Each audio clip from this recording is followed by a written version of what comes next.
Então, vamos começar lendo Gênesis 28, verso 10 ao 15. Lembrando que eu estou deixando aí na descrição, né, alguns links de alguns programas que você pode analisar depois, baixar, e você vai poder estudar o hebraico e o grego, se você estiver estudando pelo YouTube. Ok? Então você olha lá, porque vai ser importante para que você possa compreender alguns pontinhos que eu vou botar aqui depois. Então, vamos começar, né? Gênesis 28, 10 a 15. E vai falar assim: E sonhou, eis posta na terra uma escada, cujo topo atingia o céu, e os anjos de Deus subiam e desciam por ela. Lembrando que aqui o contexto era de que Jacó ele estava escapando do seu irmão que queria matar ele, por causa da questão da primogenitura, e também que ele tomou sobre si a bênção que Esaú ia receber, mas Jacó recebeu essa bênção, né?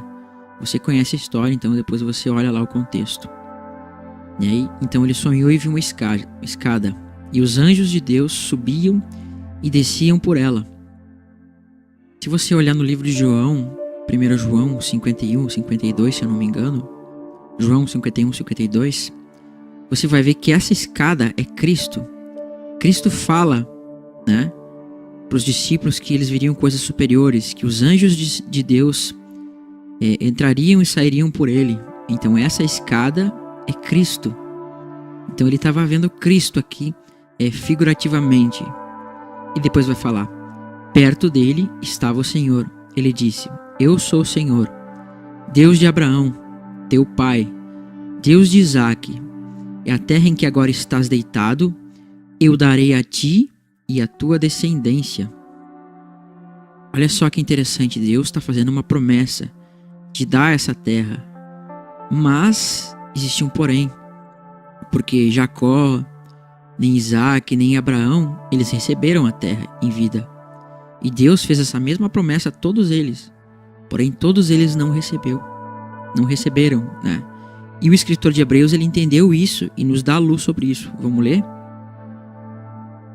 Fala assim, Hebreus 11, 12 a 13.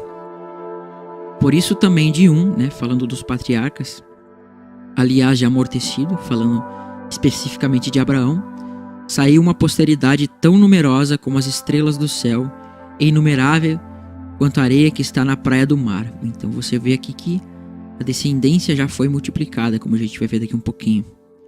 Todos estes morreram na fé, sem ter obtido as promessas. Que promessa? A promessa de receber a terra. Nenhum deles recebeu a promessa, nenhum deles herdou a terra. Por quê? Porque quando Deus falava em dar a terra, ele tinha em mente a ressurreição. Vendo-as, porém, de longe, saudando-as, confessando-os que eram estrangeiros e peregrinos sobre a terra. Então, quando Deus fala em dar a terra, ele tem em mente o futuro, porque eles vão receber a terra na ressurreição. Porque se eles não receberem vida, é porque Deus está falando da ressurreição, né? Então você tem que ter em mente isso daqui, para conseguir compreender o que estava sendo falado. E a ti e a tua descendência, veja, a descendência também. Só que eles não receberam essa descendência ainda, que é Cristo. Mas Cristo vai passar pelas 12 tribos, né? E no seu corpo vai estar a igreja, como a gente viu no vídeo passado. E aí vai falar. Só que antes que isso aconteça, dele receber a terra, existem algumas coisas que vão acontecer antes. Primeiro, a tua descendência será como o pó da terra, ou seja, ela vai se multiplicar de forma tão grande, né, que ela vai ser como o pó da terra, como a gente viu no livro de Hebreus lá, né, que da posteridade saiu uma descendência tão grande quanto o pó da terra. Ela estender-se-á para o ocidente, para o oriente, para o norte e para o sul. Então, primeiro ela se estende, na verdade, primeiro ela se multiplica, depois ela se estende, né, para o norte, para o sul e para os outros cantos da terra, e depois a tua descendência, né, em ti e na tua descendência serão abençoadas todas as famílias da terra. Então você vê que tem tempo, né, tem processos. Primeiro ele vai estender, depois ele vai multiplicar, e só depois que vai ser abençoado. E olha o que vai falar no verso seguinte: Eis que estou contigo e te guardarei por onde quer que fores, e te farei voltar a esta terra, porque não te desampararei até cumprir o que hei te referido. Então, quando Deus fala que te farei voltar, Deus está botando em mente o quê? Quando ele vai dar a terra, porque ele está falando profeticamente aqui. Ele não está falando do tempo que Jacó vai voltar da casa de Labão, mas sim de quando ele vai ressuscitar. Então, quando eu te farei voltar aqui, é o mesmo que eu te darei a terra. Ou seja, Jacó vai voltar à terra para herdar ela. É isso que Deus tem em mente aqui. E não necessariamente quando ele está voltando da casa de Labão. E se você olhar o contexto também, você está vendo que Deus vai dar uma descendência para ele. E é sobre isso que a gente vai ver agora. Notando que, aqui quando fala de a tua descendência, você vê que no hebraico é a palavra zerá. Já já a gente vai ver o porquê que eu estou colocando isso daqui. Importante que você saiba disso daqui, ok? Então você vê que o contexto está falando de dar a terra e da descendência, ok? Marca isso aí na sua mente que a gente vai usar daqui um pouquinho. Então agora a gente vai ler sobre o dízimo de Jacó. A gente viu que Jacó ele botou uma pedra por travesseiro, né? Você sabe disso. E depois ele vai despertar e vai falar assim: despertando Jacó de seu sono, disse: na verdade, o Senhor está neste lugar, e eu não sabia. E temendo disse: quão temível este lugar, é a casa de Deus. Todos nós sabemos que a casa de Deus é a igreja, né? Então isso está bem explícito no Novo Testamento.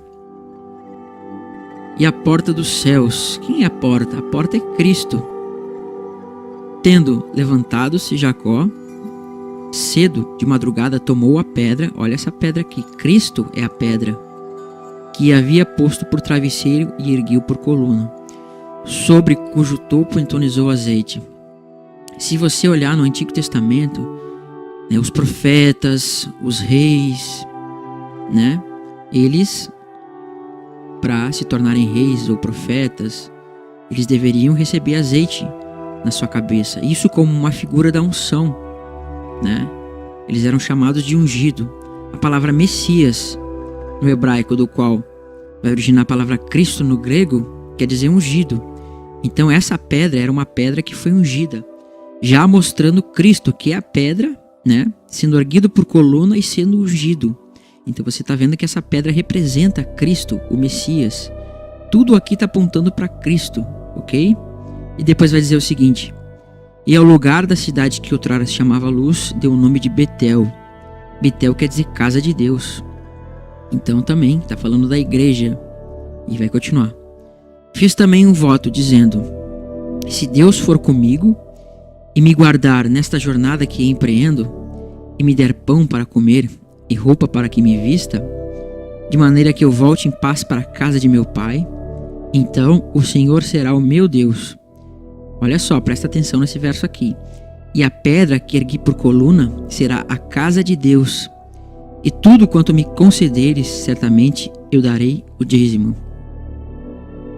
Então aqui você vê que o contexto é todo profético. Deus, ele mostrou em sonho as coisas que haviam de vir.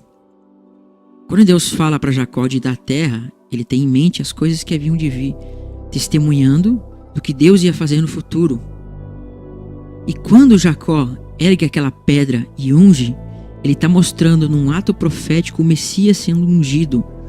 E ele como coluna e fundamento, edificando a igreja sobre si. E está no seu corpo. Então, quando ele fala a pedra que ergui por coluna será a casa de Deus, ele tem em mente as coisas futuras. Por quê? Porque uma simples pedra que estava no chão, ela não pode edificar a casa de Deus. Porque homem nenhum pode edificar a casa de Deus, como diz a palavra, né? Que Deus não habita em templos feitos por mão de homem. Então isso aqui é um ato profético quando ele ergue aquela coluna, mostrando que o Messias, que é a pedra ungida, seria a coluna dessa casa. E depois ele vai dizer: e tudo quanto me concederes, certamente darei o dízimo. Então, como eu mostrei para você, esse contexto está falando profeticamente. E quando ele fala do dízimo, ele está falando profeticamente também, né? E esse dízimo que ele está falando que vai dar, de tudo que ele dá, ele está falando da descendência, porque Deus vai dar uma descendência a ele. É isso que ele tem em mente. Então ele vai dar o dízimo dessa descendência. Só que você não vê na escritura ele dando o dízimo. A escritura não relata. E se a escritura não relata, você não pode afirmar nada, né? Então, quando ele fala em dar o dízimo, ele vai dar no futuro. E você vai ver que esse dízimo vai ser entregue na ressurreição. Ele não foi entregue ainda porque ele vai ser entregue. Então, Deus, explicitamente ele não fala desse dízimo. Mas implicitamente ele começa a mostrar em alguns pontos. E você vai ter que somar esses pontos para conseguir enxergar o dízimo. Você vai enxergar ele na lei, nos profetas, no Novo Testamento. Cristo, ele vai falar sobre esse dízimo, os apóstolos, os profetas. Então você vai ter que pegar todas essas pistas que Deus vai colocando, né? E vai juntar e somar ponto a ponto até você enxergar esse dízimo, mas profeticamente, ok?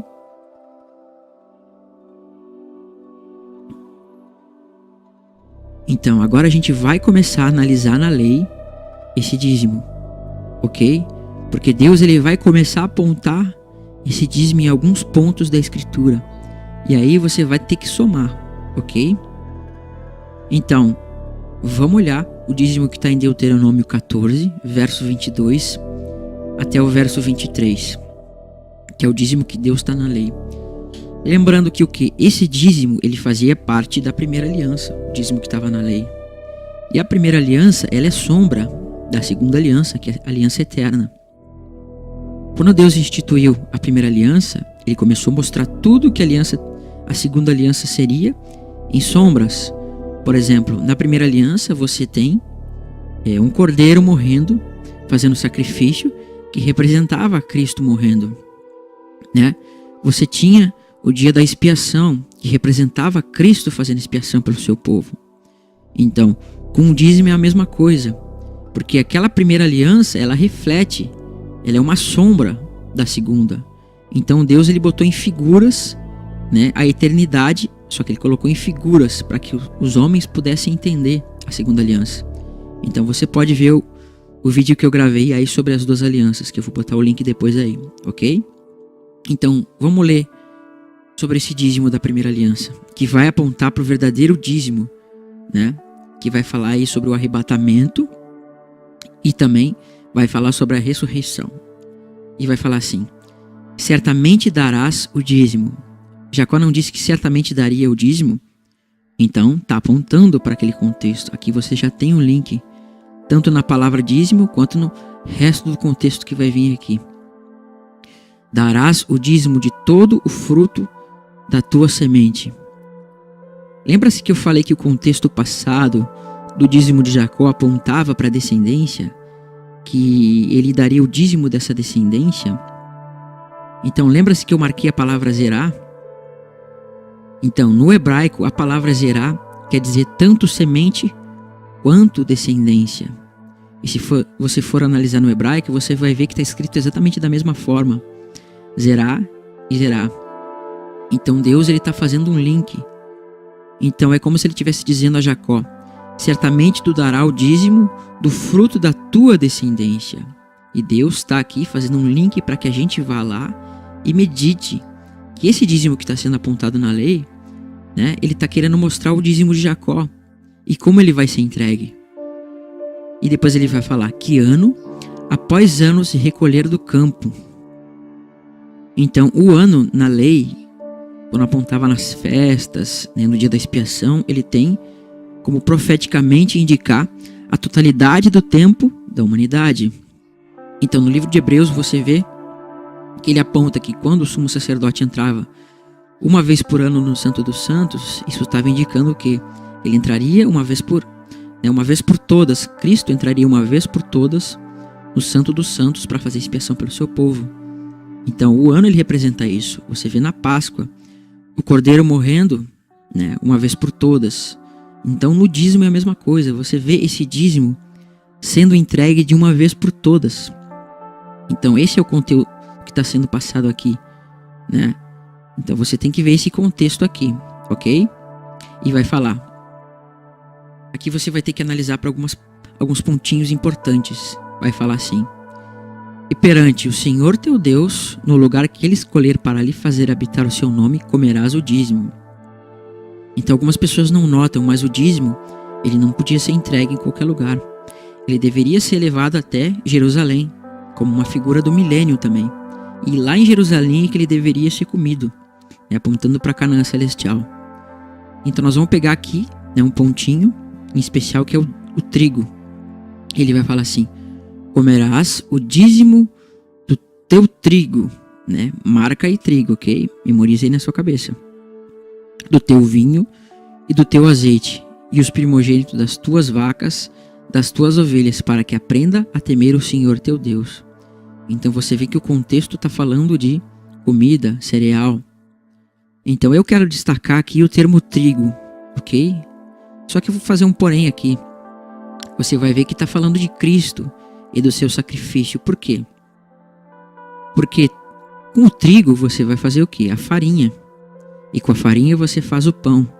O corpo de Cristo é o pão, não é? Depois você vai ter o vinho. E o vinho, ele é uma figura do sangue do Messias, no qual você é lavado do seu pecado. E o azeite representa, né, o Espírito Santo, no qual os profetas e os reis, né, eram ungidos. Então você vê isso aqui. E os sacerdotes também, né, o sumo sacerdote.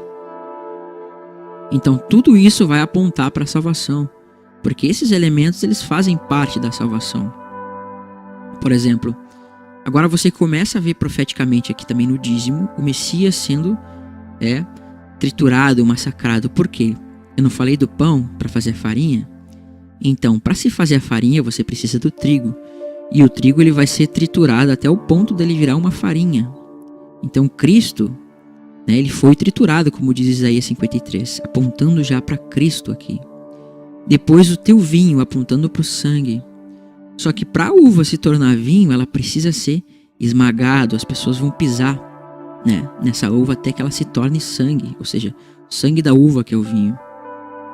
E depois o azeite também para virar azeite se precisa da azeitona.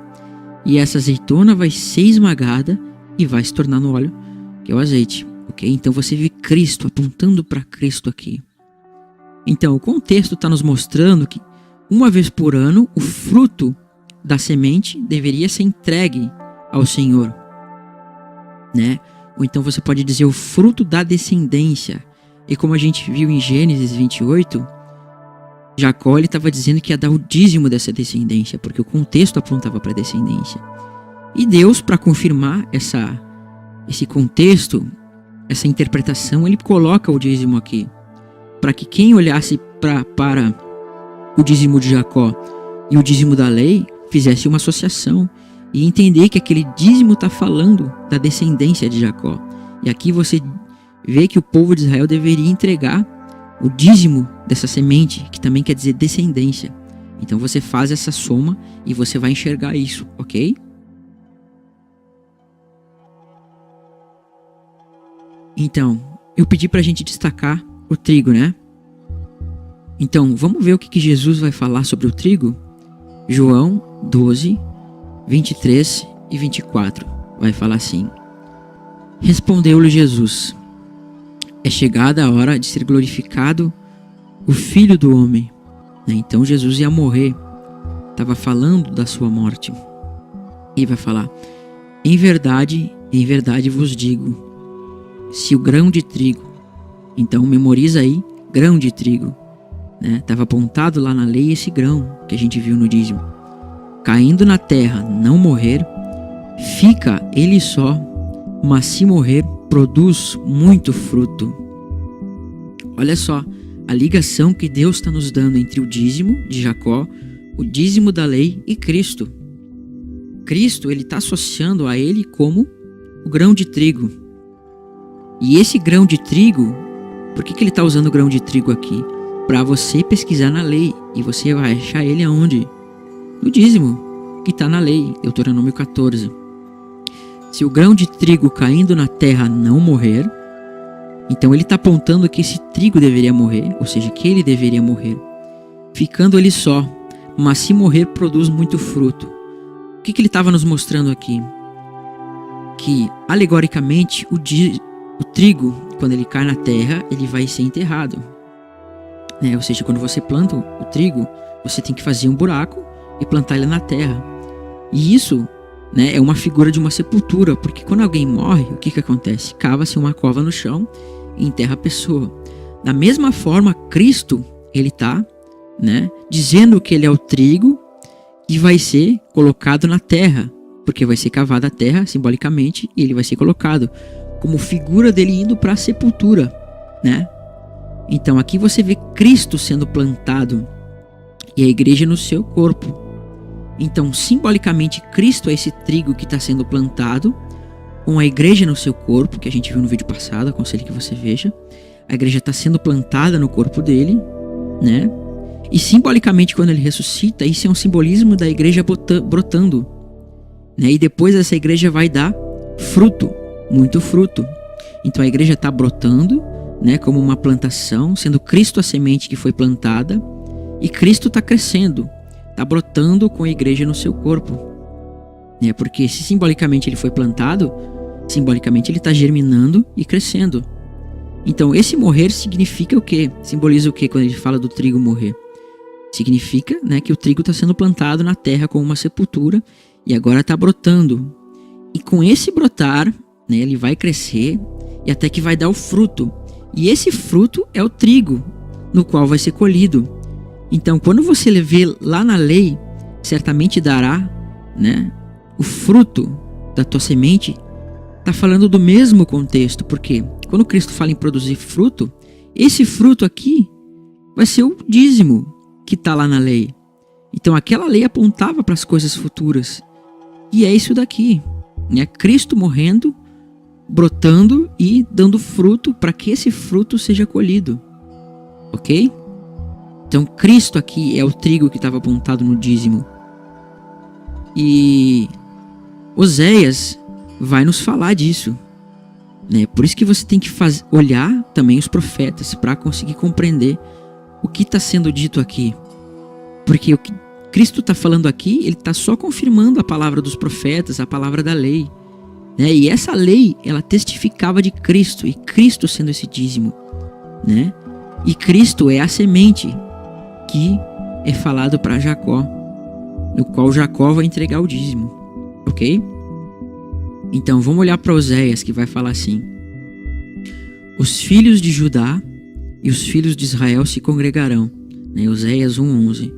Então havia uma separação entre Judá e Israel, mas eles vão se congregar, ou seja, se unir, fazendo aí uma figura da igreja, porque igreja quer dizer congregação, é assembleia. Então tá vendo essa união entre os dois povos. Isso você vê em Efésios, e você vê que tinha inimizade entre os dois povos, e Cristo juntou os dois povos, né, tirando a inimizade e formando um novo homem, um novo corpo.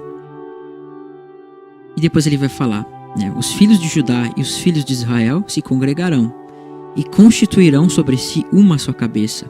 Se está falando de uma só cabeça, está falando de um só corpo, né? Então está falando da igreja e Cristo como cabeça. Então você pode ver no vídeo passado que eu explico isso aqui com mais detalhes. Então aqui é que está o ponto-chave. E brotarão da terra, porque grande será o dia de Jezreel. Algumas traduções vai trazer aqui para nós esse brotarão como subirão da terra. Mas o contexto aqui está falando de plantação. Por quê? Porque Jezreel quer dizer Deus semeia. Então a palavra aqui no hebraico para subir, quando se trata de semeadura, ela tem o contexto de brotar. Então o mais correto aqui é brotarão da terra, porque grande será o dia que Deus semeia. Então você está vendo aqui Cristo constituindo uma só cabeça e um só corpo. E Deus está fazendo uma alusão, esse um só corpo, essa uma só cabeça, a brotar da terra, né?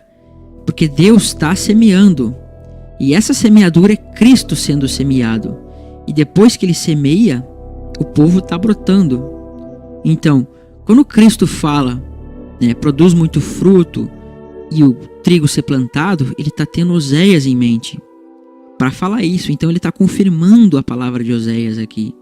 Então a gente está vendo Cristo sendo plantado, né, constituindo um só corpo e uma só cabeça, né, e a igreja vai brotar com essa semente que é Cristo, né, a semente vai ser plantada e vai germinar e vai crescer. Cristo está crescendo com a igreja no seu corpo e vai brotar até o tempo da colheita. Então é isso aqui que Jesus tem em mente quando fala de trigo morrer, né, do grão de trigo produz muito fruto. Então analisa isso com calma e você vai enxergar isso aqui, meditando nos profetas, na lei. Então existe muito mais passagens que dá para se analisar para juntar isso, ok? E aqui você passa a ver a colheita agora, né? Vamos abrir Apocalipse 14, verso 16, do 14 ao 16, que você vai ver a colheita. E vai falar assim: olhei, eis uma nuvem branca, e sentado sobre a nuvem, um semelhante a filho do homem, tendo na cabeça uma coroa de ouro, e na mão uma foice afiada. E o outro anjo saiu do santuário gritando em grande voz para aquele que se achava sentado sobre a nuvem: toma a tua foice, pois chegou a hora de ceifar, visto que a seara da terra já amadureceu. E aquele que estava sentado sobre a nuvem passou sua foice sobre a terra, e a terra foi ceifada. Então Cristo, em vários momentos, ele vai apontar a igreja como sendo o trigo, né, e os ímpios sendo o joio. Então ele vai recolher esse trigo ao celeiro de Deus e o joio ele vai queimar, falando dos ímpios. Então aqui a igreja ela já brotou, né? Cristo foi plantado, e quando Cristo é plantado, a igreja brota, e depois que a igreja brota, ela vai crescer, né, até o tempo da colheita. E aqui você já está vendo a colheita, né, que é quando Cristo ele vai passar a foice, né, porque aqui está dizendo um semelhante a filho do homem, apontando o Messias, né, e tendo na cabeça uma coroa de ouro, na mão uma foice afiada. E vai dizer assim: toma a tua foice e ceifa, ou seja, colhe os frutos, pois chegou a hora de ceifar, visto que a seara da terra já amadureceu. Então, seara é um campo onde se planta trigo. E esse trigo, né, na verdade planta-se cereal, mas em específico aqui a gente está vendo trigo. E esse trigo, né, da seara já cresceu, ou seja, ela foi plantada, amadureceu e cresceu. E agora está dando seus frutos. E esse fruto está brotando, no qual a igreja, que já amadureceu, né, já está no momento final. Então Cristo vem e corta isso, e tira o seu trigo. E aí você vê uma figura do arrebatamento. Então lá no dízimo da lei, quando era dito para os israelitas colher, você está vendo uma figura, né, dos anjos colhendo o dízimo da lei e levando até a casa de Deus. Então você vê isso na lei. E Cristo ele está confirmando, porque aquele era uma figura do arrebatamento, aquele dízimo sendo tirado da terra e levando até o celeiro de Deus, né? Então aqui você vê que o dízimo de Jacó ele é pago. É nesse momento que ele vai ser pago. Então Jacó, quando ele fala em dar o dízimo, ele está falando da descendência. E essa descendência ia ser plantada, né? E desse plantio ia crescer, ia dar o fruto. E esse fruto é a igreja que vai ser colhido. Então você vê como profeticamente Deus apontou tudo isso. E se você analisa os contextos, você consegue enxergar isso, né? Então profeticamente Jacó estava apontando esse dízimo. Então eu queria agradecer aos irmãos que conseguiram entender isso, e a todos os outros irmãos que perderam aí seu tempo comigo analisando esses vídeos. Queria agradecer de coração e pedir para que os irmãos meditem nesse contexto, e você vai enxergar Cristo aí sendo plantado, né? Então analisa os outros vídeos que estão aí antes para você poder somar todas essas coisas. Some os contextos, Oséias, Deuteronômio, tudo isso para enxergar, ok? Então que Deus abençoe a todos que escutaram, a todos que vão escutar. Ele possa dar esse entendimento que Deus está me dando luz aí, ok? Então, em Cristo, eu agradeço a todos. Amém.